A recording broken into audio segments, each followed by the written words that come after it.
امام جعفر صادق رضی اللہ عنہ اور ایک دہریہ ملا، خدا کی ہستی کے ایک منکر کی جو ملا تھا، امام جعفر صادق رضی اللہ عنہ سے گفتگو ہوئی۔ وہ ملا کہتا تھا کہ خدا کوئی نہیں، معاذ اللہ۔ حضرت امام جعفر صادق رضی اللہ عنہ نے اس سے فرمایا، تم جہاز ران ہو، یہ تو بتاؤ کبھی سمندری طوفان سے تمہارا سابقہ پڑا؟ وہ بولا، مجھے اچھی طرح یاد ہے کہ ایک مرتبہ سمندر کے سخت طوفان میں میرا جہاز پھنس گیا تھا۔ حضرت امام نے فرمایا، پھر کیا ہوا؟ وہ بولا، جہاز غرق ہو گیا اور سب لوگ جو اس پر سوار تھے ڈوب کر ہلاک ہو گئے۔ آپ نے پوچھا، تم کیسے بچ گئے؟ وہ بولا، میرے ہاتھ جہاز کا ایک تختہ آ گیا، میں اس کے سہارے تیرتا ہوا ساحل کے قریب پہنچ گیا، مگر ابھی ساحل دور ہی تھا کہ وہ تختہ بھی ہاتھ سے چھوٹ گیا۔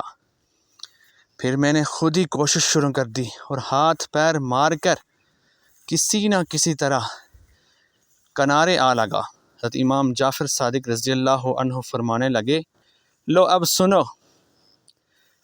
جب تم جہاز پر سوار تھے تو تمہیں اپنے جہاز پر اعتماد اور بھروسہ تھا کہ جہاز پار لگا دے گا، اور جب وہ ڈوب گیا تو پھر تمہارا اعتماد اور بھروسہ اس تختے پر رہا جو اتفاقاً تمہارے ہاتھ لگ گیا تھا، مگر جب وہ بھی تمہارے ہاتھ سے چھوٹ گیا تو اب سوچ کر بتاؤ کہ اس بے سہارا وقت اور بے چارگی کے عالم میں بھی کیا تمہیں یہ امید تھی کہ اب بھی کوئی بچانا چاہے تو میں بچ سکتا ہوں؟ وہ بولا، ہاں، یہ امید تو تھی۔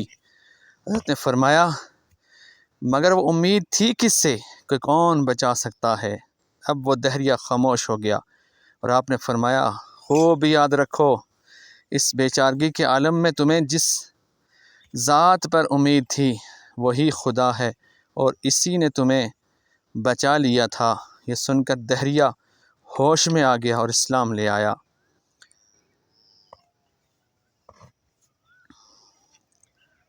خدا ہے اور یقیناً ہے، اور مصیبت کے وقت غیر اختیاری طور پر بھی خدا کی طرف خیال جاتا ہے۔ گویا خدا کی ہستی کا اقرار فطری چیز ہے۔